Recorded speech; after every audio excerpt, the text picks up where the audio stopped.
वज़ीर आज़म शहबाज शरीफ का कहना है कि मार्का हक में मोदी सरकार को वो सबक सिखाया जो वो कभी नहीं भूलेगी। भारत की शिकस्त कभी फरामोश नहीं कर सकेगा। हरिपुर में प्राइम मिनिस्टर लैपटॉप स्कीम की तकरीब से खिताब में वज़ीर आज़म ने कहा, आज तक 100% मेरिट पर 6 लाख लैपटॉप तकसीम किए। वज़ीर आज़म के AI की जदीद तालीम के लिए मुल्क भर से तलबा को बैरून मुल्क भेजने का ऐलान।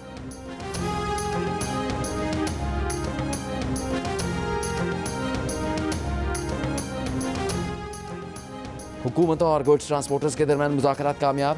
ट्रांसपोर्टर्स रहनुमा का कहना है कि हुकूमत ने मुख्तलिफ उमूर पर लचक दिखाई है। जैसे ही नोटिफिकेशन आएगा हड़ताल ख़त्म हो जाएगी। गुड्स ट्रांसपोर्टर्स की हड़ताल से कराची में बंदरगाह पर काम मुतासर है।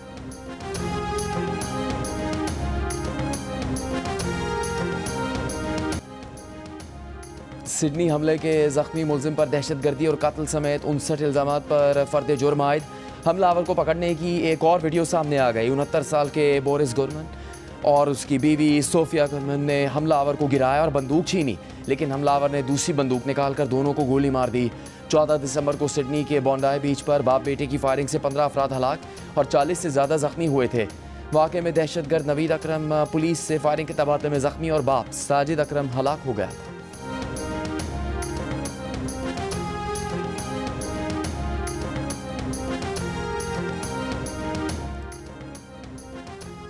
फिलिपाइन की सदारती तर्जुमान का कहना है कि बॉन्डाई हमलावरों के फिलिपाइन के दौरे के दौरान दहशतगर्दी की तरबियत का कोई सबूत नहीं मिला।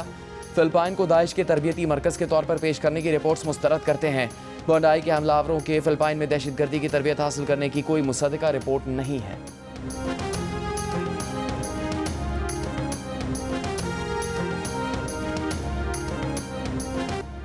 एशेज सीरीज़ के तीसरे टेस्ट से पहले सिडनी के साहिल पर होने वाले हमले के मुतासरीन की याद में तकरीब।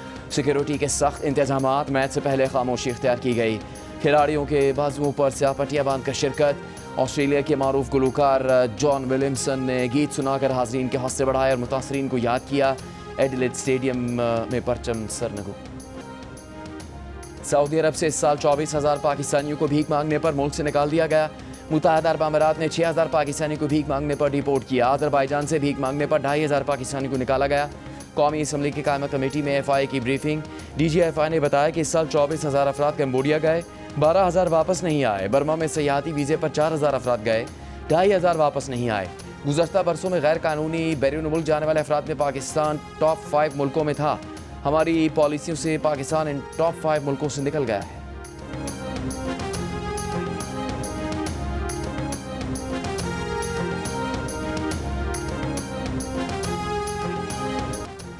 लैया में खुले गड्ढे में गिरकर 2 साल का बच्चा जान बहा। गुज़श्ता रोज़ बच्चा खेलते हुए घर से बाहर निकला था। काफ़ी देर तक नज़र नहीं आया तो मोहल्ले वालों ने तलाश शुरू की। एक गड्ढे के करीब बच्चे का जूता मिला। गड्ढे में तलाश के दौरान 2 साला शेर अफजल खान की लाश बरामद हुई। मकीनों का कहना है कि इलाके में सीवरेज का बाकायदा निज़ाम मौजूद नहीं, जिसके बायस इलाका मकीनों ने अपनी मदद आप के तहत गड्ढे बनाने थे।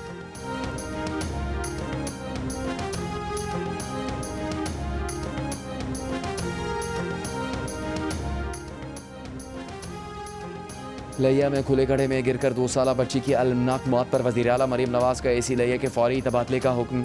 डिप्टी कमिश्नर लैया के बीच सरजनेश। कमिश्नर्स, डिप्टी कमिश्नर्स और असिस्टेंट कमिश्नर से वीडियो लिंक कॉन्फ्रेंस में मरीम नवाज़ ने कहा, क्या खुले मैनहोल और सीवरेज के गढ़ों की मरम्मत अफसरों की जिम्मेदारी नहीं है? पंजाब के शहरियों की जानो माल के तहफ़्फ़ुज़ और सहूलत की फरहमी पर कोई समझौता नहीं होगा।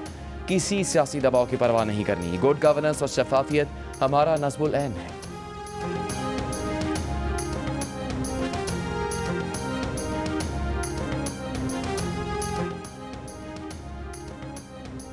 कराची के इलाके कोरंगी नंबर 3 में नाले में गिरकर जाँ बहक होने वाले बुजुर्ग शहरी की तदफीन कर दी गई।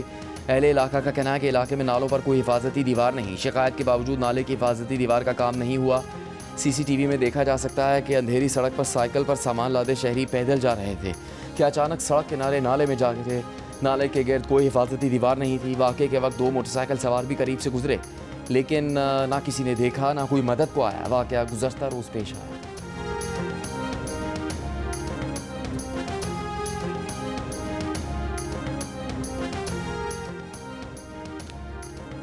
ज़िला औरंगज़ेब में 3 साला बच्ची को अगवा के बाद बेदर्दी से कत्ल कर दिया गया। मुलजिम ने लाश पहाड़ों में दफना दी। पुलिस ने बच्ची के वालिद के बिजनेस पार्टनर समेत 4 मुलजिमान को गिरफ्तार कर लिया। DPO ने प्रेस कॉन्फ्रेंस में इंकशाफ किया कि मुलजिम बच्ची के वालिद से 5 लाख रुपये और कोयले की कान अपने नाम करवाना चाहता था। बच्ची को 19 नवंबर को अगवा किया गया। 4 दिन बाद सर पर पत्थर मारकर कत्ल करके लाश पहाड़ों में दफना दी।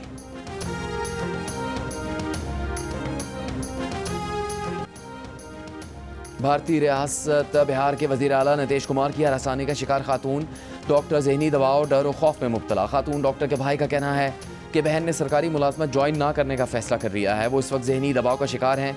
दूसरी जानब लखनऊ में समाजवादी पार्टी की रहनुमा समीर राना ने नीतीश कुमार के खिलाफ मुकदमा दर्ज करवा दिया।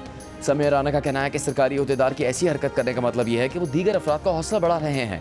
इंसानी हकूक़ की आलमी तंजीम एमनेस्टी इंटरनेशनल इंडिया का कहना है कि किसी अवामी अहदेदार की जानिब से किसी खातून का हिजाब या नकाब ज़बरदस्ती हटाना औरत की इज़्ज़त, शनाख्त और ज़ाती आज़ादी पर संगीन हमला है। ऐसे इक़दाम न सिर्फ ख़वातीन के बुनियादी हकूक़ की खिलाफ वर्जी हैं बल्कि माशरे में खौफ और आदम तहफ़्फ़ुज़ के माहौल को भी फ़रोग़ देते हैं।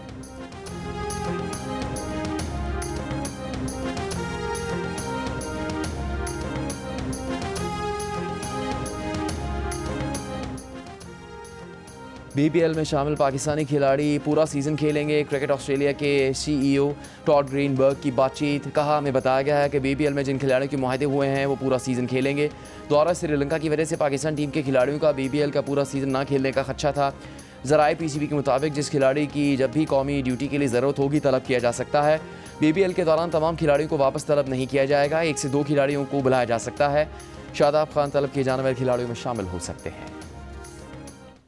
घोटकी में मुसाफिरों के अगवा में मुलविस डाकुओं के खिलाफ सिंध और पंजाब पुलिस का ऑपरेशन। DPO राजनपुर के मुताबिक कराची के इलाके में 3 डाकू मारे गए। डाकू के मुतअद्दिद ठिकानों को मस्मार कर दिया। 2 रोज़ पहले पंजाब और सिंध बॉर्डर के करीब डाकुओं ने 14 मुसाफिरों को अगवा किया था। सिंध पुलिस ने ऑपरेशन में तमाम मगवियों को बाजियाब करवा लिया था।